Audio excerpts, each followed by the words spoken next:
welcome to our video on exercises and interventions. Every action we do in a given day, from brushing our teeth to walking the dog, comes down to the organization and action of multiple skeletal muscles. We bend, we stretch, we push our bodies to the limit, and although they may get tired, our muscles rarely fail us. These muscles, our bones, and joints work in tandem to allow us to interact with the world, and we use glucose to convert chemical energy into a molecule called ATP during cellular respiration to allow this.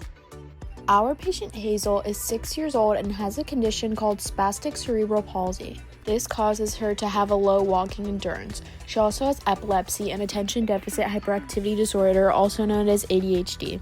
Cerebral palsy is caused by damage to the motor cortex area of the brain, usually before, during, or shortly after birth.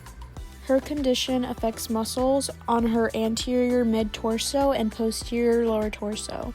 This causes her to have difficulty walking properly. The right psoas minor is a muscle that has an origin located at the T12 and the L2 vertebrae, and an insertion located at the iliopectineal eminence and the pectineal line of the pubis. This muscle is a flexor, and it flexes and laterally bends the lumbar vertebrae. Some examples of activities that use this muscle include walking upstairs, running, and lifting. The name of the muscle is the right quadratus lumborum. Its origin is the posterior part of the iliac crest. Its insertion is transverse process of the lumbar vertebrae 1 through 4 and the 12th rib. Its action is laterally bends the trunk, and it is a extender, and daily activities to do with it is reach down to pick stuff up, sitting and standing and walking.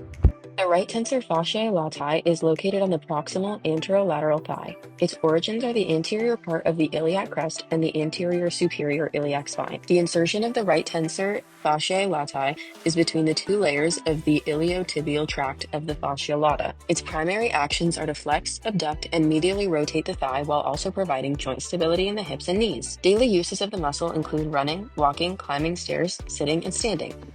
The left gluteus medius is located on the posterior side of the body. The origin is located on the external surface of the ilium, the upper part of the pelvis, between posterior and anterior gluteal lines.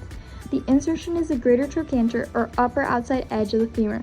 The left gluteus medius abducts or moves the muscles away from the femur. This muscle is both a flexor and an extensor, and it is used for stability in walking and running and standing on one leg.